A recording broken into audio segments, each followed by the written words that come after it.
projeto Dignificando os Direitos está começando hoje, dia 14 de abril. A gente está aqui na Livraria Saraiva, do prédio de Bela Shopping. Eu sou a Carmela Bruni. Agradeço a presença de vocês, a presença do professor Salah Khaled, que está aqui do meu lado.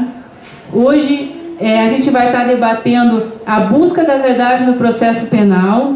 Ele é autor desse livro, que é o título da palestra, A Busca da Verdade no Processo Penal, para além da ambição inquisitorial, publicado pela editora Atlas. Ele é professor da FURG, doutor e mestre em Ciências Criminais pela PUC, mestre em História pela URGS, especialista em História do Brasil pela FAPA, graduado em Ciências Jurídicas e Sociais pela PUC, graduado em História na FAPA. Ele coordena o grupo de pesquisa grupo de pesquisa Hermenêutica e Ciências Criminais pela FURG e CNPq, é professor permanente da pós-graduação em Direito e Justiça Social pela FURG, o mestrado, né? E a gente está aqui para debater então esse tema que acredito que é muito importante, tema inclusive do doutorado dele, da pesquisa que resultou esse trabalho. Agradeço muito a presença de vocês e vou passar a palavra de imediato para o professor, lembrando que o certificado é entregue no final do evento, mediante a assinatura do livro de presença e a apresentação do documento de identidade. Vamos fazer os sorteios no final, estimulando, tenho procurado estimular que vocês falem, né? Então, questionem, perguntem, compartilhem conosco a reflexão de vocês, porque também depois a pergunta de vocês pode ser também uma de alguém que está na internet e precisa esclarecer essa dúvida. Nosso parceiro, então, o Instituto de Desenvolvimento Cultural e Saraiva, muito obrigado. Muito obrigado, Carmela, pelo convite. Para mim é uma grande satisfação estar aqui hoje, nesse evento que tem uma história. As suas iniciativas são muito conhecidas e reconhecidas por todos. Muitas pessoas de envergadura maior do que a minha já participaram dessa iniciativa e eu me sinto muito feliz de estar aqui hoje e poder contribuir de algum modo. Boa noite a todos. Em primeiro lugar, gostaria de dizer que são heróis, né, porque afinal de contas enfrentaram uma tempestade para estarem aqui hoje à noite e escutar um árabe louco falar sobre verdade. Olha, realmente, eu espero que a Saraiva tenha um brinde disponível e que vocês ganhem alguma coisa na saída, né? Porque vir até aqui debaixo de um caldo desses para escutar as minhas loucuras realmente é digno de alguma espécie de recompensa. Bom, o que eu vou discutir então com vocês hoje é basicamente esta obra publicada pela Atlas, que é a minha tese de doutorado, que foi orientada pelo Auri, né? Foi um casamento aí de 6 anos com o Auri, no TCC, no mestrado e no doutorado. Efetivamente é um trabalho que está tendo um reconhecimento razoável por parte do público acadêmico, fundamentalmente porque é uma leitura diferente acerca da questão, na verdade, do processo penal. Eu não teria aqui a arrogância de dizer que resolvia a questão da verdade no processo penal, não teria aqui a arrogância de dizer que disse, afinal de contas, a verdade sobre o problema da verdade, até porque isso me conduziria a um paradoxo. Mas é um trabalho que tem sido reconhecido como uma tese, por dizer algo de novo, é um trabalho inédito, é um trabalho trans e multidisciplinar, né? E por isso talvez represente um choque para aqueles que estão mais acostumados com uma linguagem normativa, mas penso que para que o direito avance, para que a gente deixe de reproduzir as mesmas velhas práticas autoritárias, é preciso repensar o já pensado, é preciso reconstruir a linguagem. O direito está repleto de categorias, repleto de conceitos que capacitam o direito e fundamentalmente as práticas punitivas através do direito para a violência. Então, no meu trabalho, na verdade, existe uma dupla ambição, digamos assim, uma ideia de reconstrução da linguagem, uma ideia de reconstrução do conceito de verdade no processo penal e, por outro lado, como não poderia deixar de ser, até porque, afinal de contas, é uma ciência social aplicada, uma intenção de que esse trabalho tenha um sentido, tenha um propósito, tenha uma finalidade, que ele tenha efetivamente uma penetração na jurisprudência, que, quem sabe, ele leve os nossos magistrados a reconsiderarem certas práticas, certas atitudes, que eventualmente leve tais magistrados a compreenderem o que está efetivamente em jogo neste jogo, que é o jogo do devido processo legal. Bom, Como eu tenho dito por aí em várias palestras, eu poderia aqui atacar essa questão, a questão da verdade no processo penal, a partir de dois eixos. O primeiro desses eixos seria o eixo do lugar, ou seja, a questão do lugar da verdade dentro de um sistema processual penal. Qual é o lugar, afinal de contas, que a verdade deve ocupar dentro do sistema processual penal? Por um lado, nós temos um conceito hegemônico, um conceito que ainda é adotado pela maioria dos autores, que é o conceito de verdade real. Esse conceito coloca a verdade em um lugar canônico no sistema processual penal. A verdade se transforma em objetivo a ser buscado e efetivamente alcançado pelo juiz no processo. A minha leitura parte de um pressuposto. Quando se diz que o processo deve ter como horizonte a busca da verdade, se aceita, se compactua com o processo penal do inimigo.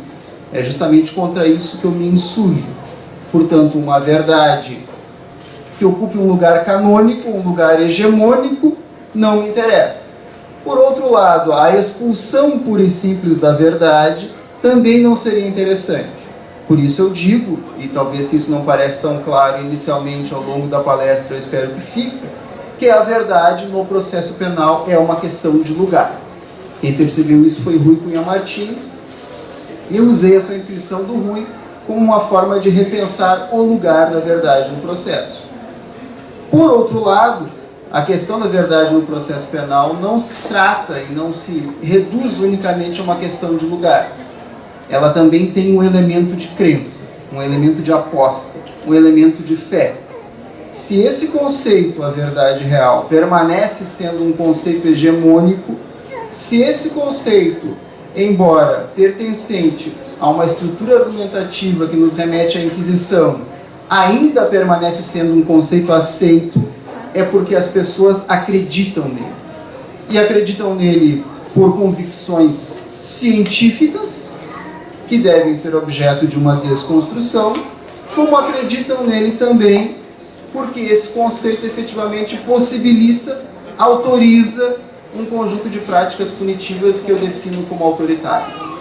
Portanto, a nossa intenção aqui hoje seria de discutir a questão da verdade, tanto sob a ótica do lugar, qual é o lugar apropriado para a verdade, dentro de uma estrutura processual penal democrática, e, de outro lado, desconstruir essa crença naquilo que não poderia ser chamado de outra coisa que um mito, que é a ideia de uma verdade real alcançável através do processo por um magistrado que efetivamente parte em busca dela.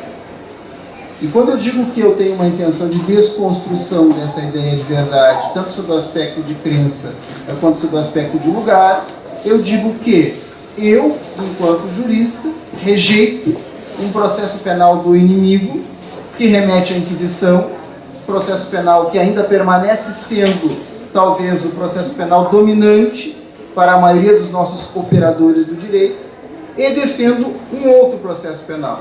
Um processo penal fundado na dignidade da pessoa humana e não na ideia de inimigo. E é claro que quando eu digo isso, eu não estou sozinho, não se trata de uma voz isolada. Eu dialogo com outros juristas que também pensam assim, como é o caso do Jacinto Coutinho, do Auri Lopes Júnior, Alexandre Moraes da Rosa, Rui Cunha Martins, Geraldo Prado e tantos outros autores que lutam por um processo penal democrático. Tantos outros autores que rejeitam essa leitura do processo penal que conforma o processo penal do inimigo, desde lá o CPP de 1941. Bom, eu disse para vocês que a verdade real conforma um horizonte de crença. E aí, para que a gente trate dessa questão, a questão da crença, de uma forma relativamente adequada, como também a questão do lugar, é preciso que se parta de uma análise que não seja estritamente normativa. Até porque nós, juristas, e eu me incluo nessa categoria como talvez também culpado desse pecado, embora procure ao máximo me livrar disso, nós sofremos de um mal muito grande, que é a cegueira normativa. Nós, juristas, temos um péssimo hábito, o hábito de ler somente direito. E pior ainda, compreender que esta coisa, o direito, se reduz a dispositivos legais. Então precisamos partir de um outro horizonte compreensivo aqui. precisamos compreender que conhecer direito e ser um jurista não se limita e não se esgota no conhecimento dos dispositivos legais, até porque, como o Zaffaroni diz, é um ato de poder estatal, e nós, enquanto juristas, não podemos nos contentar em reproduzir esse ato de poder estatal. Temos que reforçar o discurso jurídico e o poder jurídico, e para isso é preciso conhecer, sim, também outras áreas do conhecimento, e não só o discurso jurídico de juristas. É preciso, sim, ler antropologia, ler filosofia, ler sociologia, ler história. É preciso abandonar esse fetiche por dispositivos normativos. É preciso compreender que a realidade não se traduz em categorias jurídicas, e categorias jurídicas nos ajudam muito pouco a compreender o mundo. Os juristas são culpados de muitos pecados. Eles são culpados de terem criado um sistema de categorias que não dialoga com a realidade, de terem transformado essas categorias em um objeto de adoração, de fetiche, e de se preocuparem mais com a forma com que essas categorias se relacionam umas com as outras, do que propriamente com a catástrofe que elas capacitam no mundo real. Portanto, é preciso confrontar o pensamento jurídico e as categorias jurídicas com a realidade, com o mundo, porque se não fizermos isso, continuaremos compactuando com violência e com barbárie. E é desde esse horizonte compreensivo que eu paro. É preciso confrontar os conceitos com a realidade, e para que a gente tenha conceitos mais carnudos, mais qualificados, é preciso sim dialogar com outros saberes. O direito sofre de um mal, que é esse mal do isolamento. E o isolamento gera uma espécie de doença, gera um saber viciado. É preciso abrir a janela e deixar que a luz do sol entre lá dentro. Bom, então, como eu dizia, pensando desde a lógica da crença, desde a ideia de crença, e pensando aqui como um historiador das ideias, afinal de contas também tenho formação em história, que aliás precede a formação jurídica, um historiador que eu gosto muito, que é o Baumer, diz que os historiadores das ideias não se interessam pelo conjunto das ideias, mas sim por uma certa classe de ideias. Que ideias são essas? Ideias em que se acredita. Ideias que formam e conformam a nossa cosmovisão, ou seja, a nossa forma de ver o mundo e de se ver no mundo. Ideias que, de algum modo, são quase que subjacentes a todo o nosso pensamento formal. E quando se pensa em termos de história das ideias, se conclui, como não poderia deixar de ser, que nós ainda somos modernos. Ainda pensamos como modernos. E quando eu digo aqui somos modernos e pensamos como modernos, eu não digo moderno no sentido de contemporâneo, ou no sentido de uma tecnologia recente, mas no sentido de modernidade.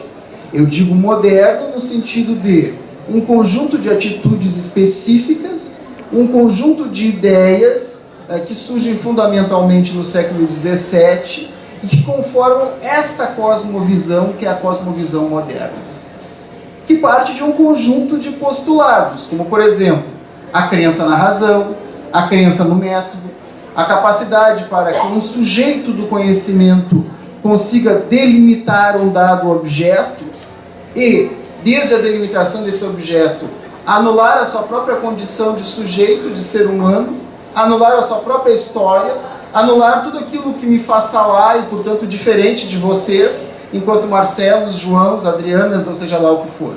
Essa é a promessa da modernidade, que nós somos capazes de anular a nossa própria condição de seres humanos. E anulando essa condição de seres humanos, efetivamente através de um método, disparar uma análise em direção a um objeto rigorosamente delimitado e deste objeto extrair essa coisa, a verdade, e mostrar ela perante todos, com resultados visíveis e inegáveis perante qualquer um que seja. Essa promessa é uma promessa da modernidade. E nós, no direito, ainda pensamos assim.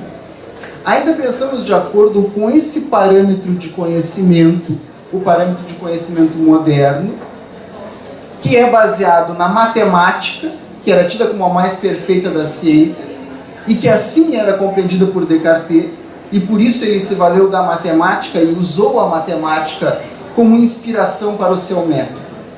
E no método que Descartes faz, ele propõe a separação de um problema em pequenos pedaços, e que separando esse problema e procurando as regularidades, procurando aquilo que fosse repetível e verificável, haveria condições de revelar perante todos a verdade. O Galileu dizia que o mundo é um livro, e que este livro foi escrito em uma linguagem, a linguagem da matemática. Este é, digamos assim, o parâmetro, o paradigma que funda essa matriz mais relevante do conhecimento, que é a matriz moderna, que permanece sendo dominante hoje no direito. Bom, a ironia que existe aí é que as chamadas ciências exatas, que deram vazão a essa leitura matemática e geométrica do mundo, já abandonaram a exatidão há muito tempo. Enquanto nas chamadas ciências exatas, eles estão falando desde o início do século XX em relatividade, e falam nas últimas décadas em física quântica, em teoria do caos, em efeito borboleta. Enquanto eles discutem essas questões, nós no direito ainda acreditamos, por isso a ideia de crença, ainda acreditamos que o juiz é uma espécie de sujeito que é capaz de se colocar em um ponto de vista quase que divino, e que, enquanto ser quase que onisciente, ele é capaz de, através de um método, reorganizar as peças no processo, enquanto um sujeito ativo neste processo, e através dessa reorganização, dessa prospecção, revelar a verdade. Nós acreditamos que o juiz atinge esta coisa, a verdade real, como se ela estivesse lá no processo para ser alcançada por ele, juiz.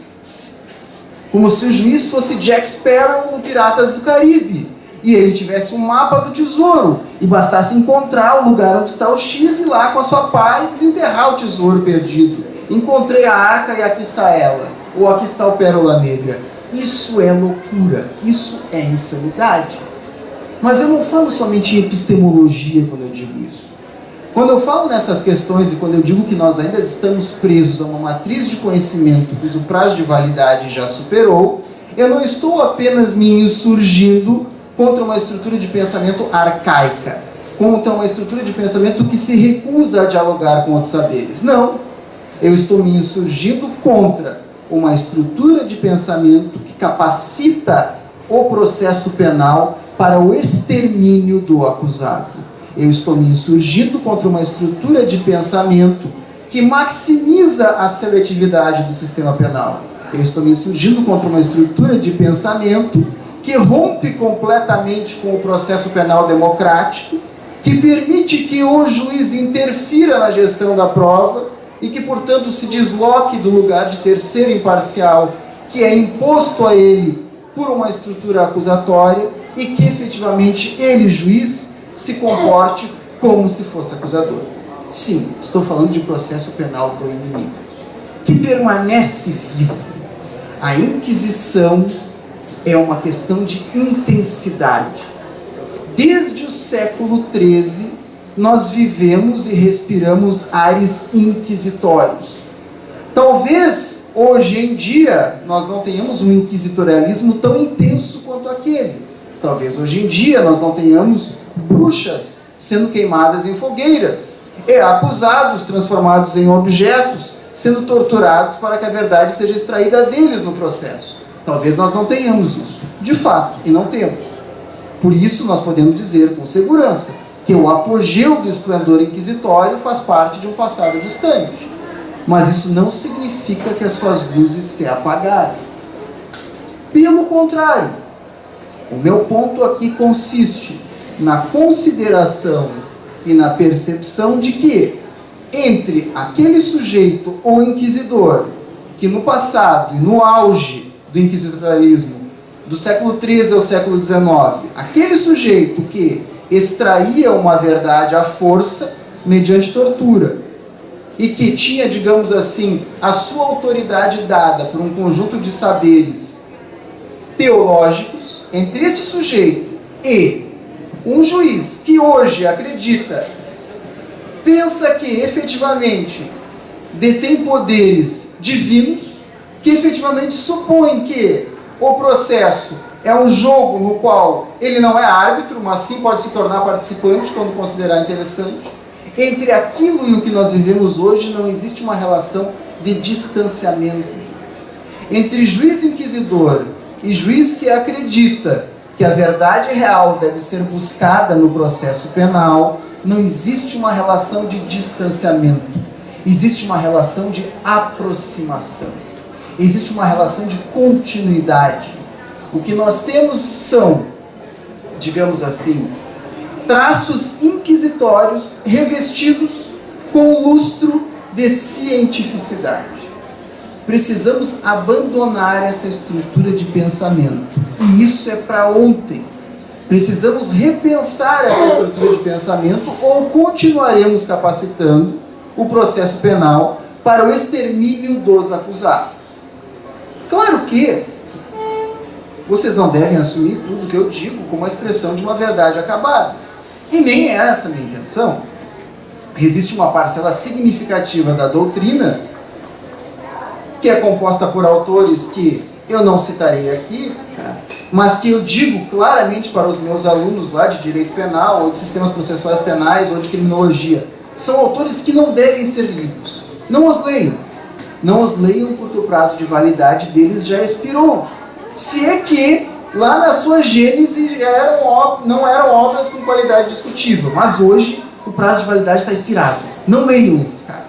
Bom, esses autores chegam a dizer que não só o juiz deve perseguir isto, a verdade real, como efetivamente a alcança, e dirão inclusive que para o juiz existe ônus da prova no processo.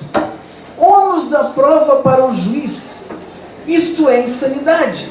Isto é dizer que, fazendo aqui uma metáfora com o futebol, seria aceitável que o juiz marcasse pênalti com uma falta no meio de campo e ele próprio, o juiz, fizesse a cobrança depois de determinar que o arqueiro fosse removido debaixo das traves. Isso é dizer que o juiz tem ônus da prova. Claro que alguns de vocês, que talvez tenham tido o infortúnio de terem sido formados e formatados nessa leitura antidemocrática do processo penal, talvez vocês possam, e não posso culpá-los por isso, talvez vocês possam estar aí, e vamos adiantar aqui a questão, para que essa pergunta não surja depois, a gente já mate o mal pela raiz. Talvez vocês possam estar se perguntando, mas professor Salá, será que tu não estás fazendo uma análise maniqueísta? Será que tu não estás considerando de forma um tanto quanto maldosa até, que o juiz é uma espécie de ser maléfico que visa a condenação do acusado a qualquer preço? Será que não estamos aqui às voltas com uma estrutura de pensamento que não nos leva a lugar algum?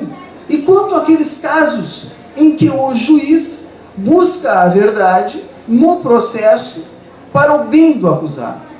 E quanto àqueles casos em que, no decorrer do processo, o juiz percebe que o acusado está indefeso, que a defesa é absolutamente incompetente, que a defesa simplesmente está embarcando em todos os riscos possíveis e imagináveis e não está contraditando os elementos que são introduzidos pela acusação? Nestes casos, não seria desejável, não seria aceitável que o juiz efetivamente interferisse na gestão da prova? Não estaria o juiz atuando em nome da preservação dos direitos fundamentais do acusado? Agostinho nos salva aqui. Quem nos salva da bondade dos bons? Agostinho Ramalho Marques Neto. Quem nos salva da bondade dos bons? Não existe tal situação, gente. Não há.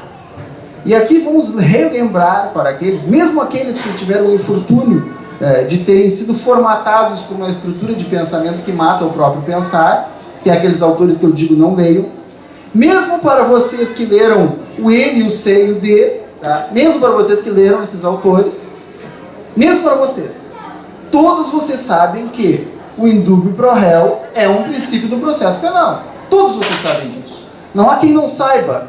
Se a gente perguntar para alguém que está passeando ali no shopping, dando uma banda com a sua família, o que é indúbio pro réu, é bem provável que essa pessoa saiba. E aqui, restringindo assim o argumento ao seu essencial. O que é o princípio do indúbio pro réu? Em caso de dúvida, o juiz absolve. Em caso de dúvida, o juiz deve absolver. Não é uma escolha que é entregue ao juiz, não é uma opção que ele escolhe no cardápio, não é uma escolha que ele faz de acordo com a sua moral à la carte. Não. Indúbio pro réu significa dúvida no processo penal equivale à absolvição. Por exigência da democracia, por exigência de uma estrutura ritualizada de contenção do poder punitivo. Certo? Estamos todos de acordo com isso? Alguém pensa de forma diferente? Acho que não. Nenhum autor diria que esse não é um princípio do processo penal. Bom, mas qual é o problema? O problema é o seguinte, meus caros. O problema é que essa estrutura de pensamento que diz que o processo tem como finalidade a busca da verdade, essa estrutura de pensamento que aceita que o juiz interfira na gestão da prova, ela abre uma outra alternativa para o juiz. Qual é essa outra alternativa? Que todos vocês conhecem, e não é preciso aqui citar dispositivos. A alternativa é a seguinte: que em caso de dúvida, o juiz pode continuar a fazer um trabalho prospectivo de busca da verdade. Que em caso de dúvida, o juiz pode solicitar novas diligências, ou requerir testemunhas, ou determinar novas perícias. Mas só um pouquinho. Indúbio pro réu é absolvição, ou não é absolvição? Ou dúvida significa que o juiz pode continuar a perseguir a verdade? Aqui existe uma escolha irrenunciável. E vocês sabem por que não existe nenhum caso em que o juiz possa buscar a verdade para salvar o acusado? Por um motivo muito simples. Dúvida é absolvição. Não há como fugir disso. Se ele está em dúvida, ele tem que absolver. Ele deve absolver. Não há por que procurar novas provas, senão para condenar.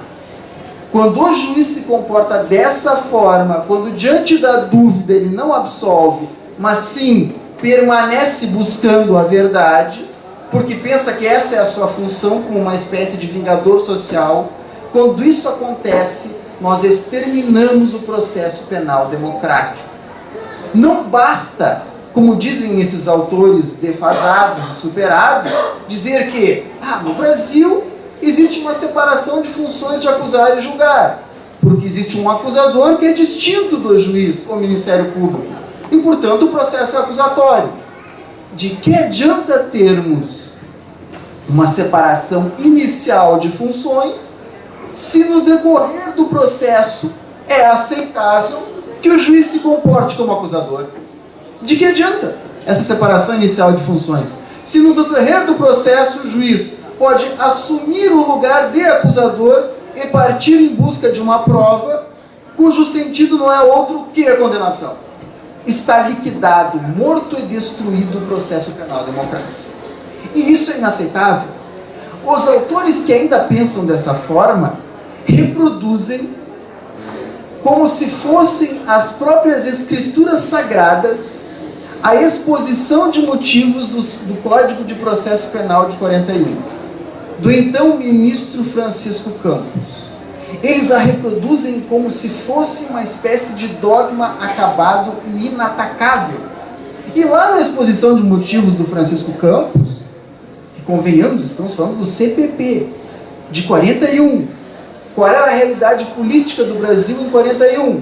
Estado Novo. Um sistema e uma estrutura que perseguia e exterminava todos os inimigos políticos de Vargas. Logo, um dispositivo legal e um conjunto de dispositivos de um período autoritário da história brasileira. Lá na exposição do Francisco Campos, ele também diz uma outra coisa, que mostra o quanto o nosso CPP de 41 é inquisitório. O que ele diz lá? Que se o acusador, se isso não é inquisição, eu não sei o que é, se o acusador pede a absolvição, o juiz mesmo assim pode condenar. Como podemos continuar compactuando com uma estrutura de pensamento que permite que o juiz supra uma falta? Se o titular da pretensão acusatória, pensando aqui com o Auri, pede absolvição porque no decorrer do processo ficou convencido de que o acusado era inocente, como pode o juiz suprir essa falta e condenar? é uma lógica inquisitória que ainda permeia a mentalidade de muitos dos nossos magistrados e dos nossos autores. Bom, agora eu quero tratar uma outra questão com vocês aqui, que é fundamentalmente demonstrar o quanto é inadequado, o quanto é grosseiro, o quanto é rasteiro este conceito, o conceito de verdade real. E é aqui eu preciso dialogar um pouco com a filosofia, até porque falar de verdade sem dialogar com a filosofia é uma leviandade. Então a primeira coisa que eu diria é o seguinte: o conceito de verdade real, a expressão verdade real, é uma expressão que nem sequer faz sentido. Ela não resiste a 5 minutos de filosofia, como disse o Daniel Streck. Verdade e realidade são coisas distintas.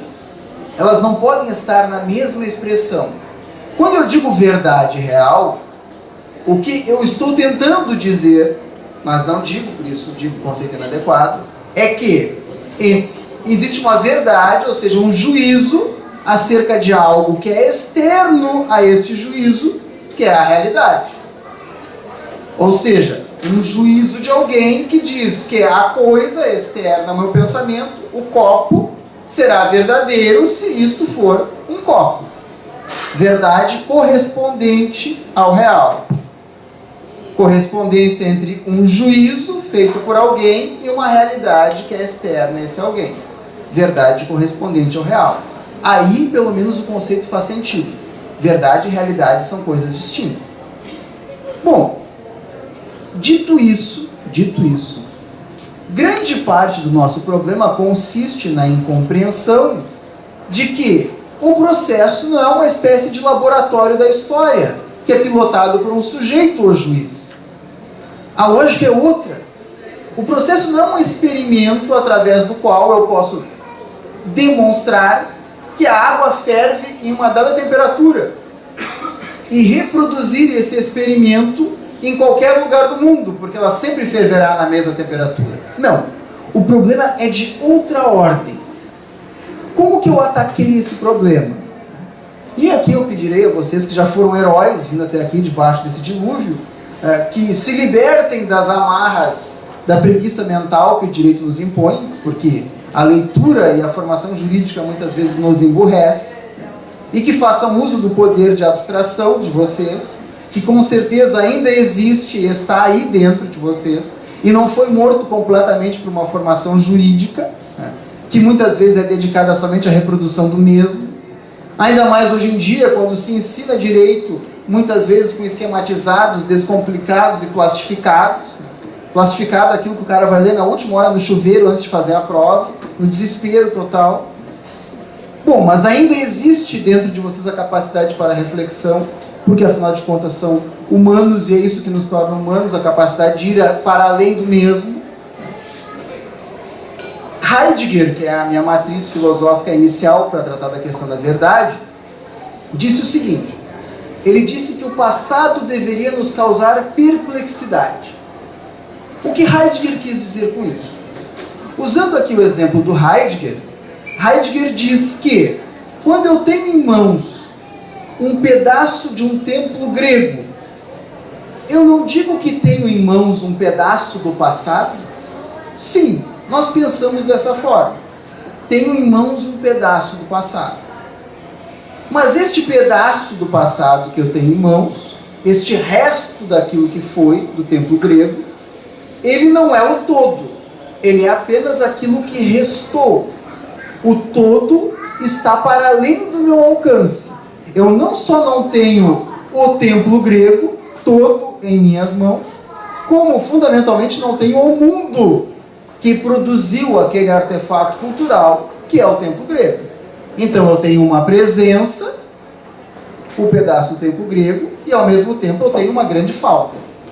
Poderia usar aqui outra imagem e dizer que eu tenho algumas peças do quebra-cabeças, mas eu não tenho muitas delas. Talvez eu não tenha a maioria delas, inclusive. Bom, a expressão filosófica, pensando juntamente com a filosofia hermenêutica, com a hermenêutica filosófica que eu utilizei a partir do Paul Ricoeur para discutir essa questão, foi a ideia do rastro. Quando se diz que o juiz sentencia, ou mesmo quando o historiador escreve, tá, se diz que ele faz uma narrativa, escreve um texto, tá, que não é ficção, não é romance, o juiz não equivale a Jorge Amado ou a Cervantes, nem o historiador. Por que não equivale? Por causa disso, por causa dos rastros do passado. Porque eles apoiam as suas narrativas em elementos concretos. E aqui, para dar uma certa familiaridade, não precisa ser um tempo grego. Pode ser, por exemplo, um projétil que partir de uma determinada arma e assim por diante. Ou impressões digitais. Esses são os rastros. Bom, vejam bem, se tanto o juiz quanto o historiador podem reivindicar essa conexão com o passado através de rastros, se eles podem dizer que embasam as suas narrativas em provas, isso significa, como eu já disse, que não são obras de ficção. Eu não estou dizendo que a narrativa do juiz ao final do processo é uma obra de ficção. Não é Jorge Amado e nem Monteiro Lobato. Por outro lado, dizer que essa narrativa equivale completamente ao passado, equivale completamente àquilo que foi, é um exagero. O que eu estou trazendo aqui para vocês, dito de outra forma, é o problema do lugar da verdade. É disso que nós estamos falando aqui. Se eu digo que a sentença é uma obra de ficção, eu estou expulsando completamente a verdade do processo. Não me interessa fazer isso. Se eu digo que o juiz revela a verdade real que ele alcançou, eu estou novamente colocando a verdade lá no topo, como objeto de adoração. E estou aceitando que o juiz a persiga. Isso não me serve também. Bom, a nossa questão aqui, e a forma com que eu tratei o tema na tese, foi justamente uma tentativa de escapar disso que a filosofia diria que é uma aporia. Como escapar desse limite, o limite discursivo? O processo penal não conseguiu encontrar até hoje um conceito de verdade que seja satisfatório, que seja adequado à sua complexidade. E foi isso que eu tentei fazer. Bom, tenha em mente o seguinte, desconstruindo primeiro essa ideia que é a ideia de verdade real. Eu já disse antes que a verdade não está no processo. Dizendo isso de outra forma, agora eu diria o seguinte: se o juiz encontrasse no processo a verdade, tudo seria muito simples. Ele pegaria esta coisa que ele encontrou, a verdade, e anexaria ela, a verdade, ao processo. Anexaria esta coisa que ele encontrou, a verdade, como vocês anexam um arquivo a um e-mail. E lá estaria a verdade como um attachment, que poderia ser acessado por qualquer um. E aí todos veriam o Joãozinho matando a Mariazinha com uma faca nos miolos, no estacionamento do Praia de Belas, no dia de hoje, uma sangueira desgraçada, a mídia, tudo estaria ali, anexado e visível perante todos. E aí na sentença nós teríamos o quê? Tão somente dispositivos legais aplicáveis. Perfeito, ali está a verdade, foi encontrada pelo juiz e está anexada. Isso é possível, gente? A verdade é alcançável ou encontrável no processo como exigiria esse conceito de verdade correspondente? Não, não é possível. Existe uma falta aqui. A verdade não está no processo, e mesmo os autores mais tímidos que eu dirão que no processo nós não temos os fatos, nós temos enunciados sobre os fatos. Nós temos uma argumentação da acusação, uma argumentação da defesa. Essa argumentação não é apenas um relato sobre os fatos, ela inclui uma estratégia de convencimento que visa a captura psíquica do juiz. Ela agrega também uma linguagem jurídica aos fatos. Tudo isso faz com que esse elemento que está no processo seja muito diferente, seja uma outra coisa em relação ao Joãozinho esfaqueando a Mariazinha lá no estacionamento do Praia de Belas hoje. É uma outra coisa. Bom, como o juiz não tem isto aqui, pessoal, como ele não encontra esta coisa, a verdade, no processo penal e não tem como anexá-la, ele tem que suprir essa falta de alguma forma. Como que ele supre essa falta? Ele supre essa falta escrevendo. ele vai lá e conta uma historinha. Na noite do dia 14 de abril de 2015, o acusado, esfaqueou Mariazinha no estacionamento. É texto. É uma história que é escrita por alguém, o juiz. Não é a revelação perante o mundo de uma verdade real, mas sim uma historinha que é escrita por alguém numa folha de papel. Bom, qual é o regime de verdade disso? De uma história que é escrita por alguém, o juiz, numa folha de papel. Isso é a verdade real? Não, é uma outra coisa, gente. Ele está suprindo uma falta. Ele não tem os fatos na mão e, portanto, vai suprir essa falta com texto. Bom, qual é o regime de verdade? Já estou quase encerrando, por favor, não disparem em retirada. Qual é a forma, então, mais adequada de nós nomearmos isto que é a reconstrução narrativa dos fatos no processo penal? A verdade no processo penal não é encontrada pelo juiz. A verdade no processo penal é produzida pelo juiz. A verdade no processo penal não é aquilo que se encontra, é aquilo que se produz. É uma história que é escrita pelo juiz enquanto ser no mundo, ser de carne e osso, como eu e vocês.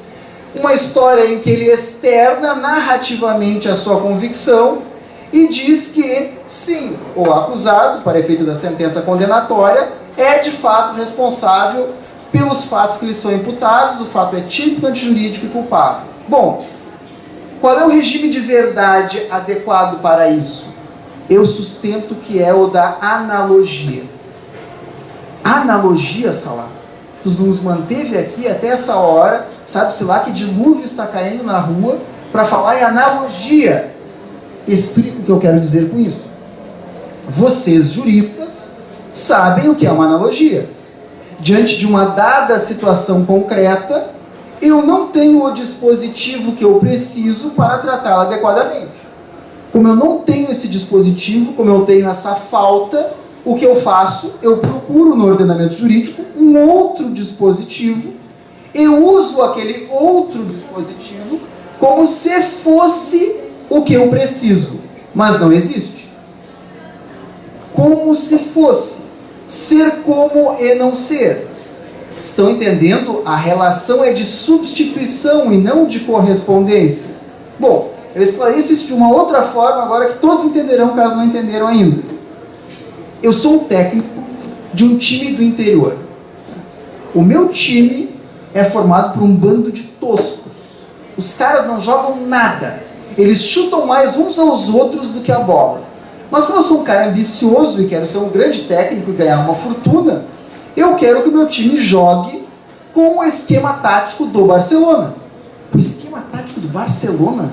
Aquele bando de toscos? Sim, porque eu quero progredir na minha carreira. Bom, para que aqueles toscos funcionem como Barcelona, com o esquema tático do Barcelona, eu preciso de uma peça essencial, uma peça que é fundamental ao esquema tático do Barcelona, que é Messi.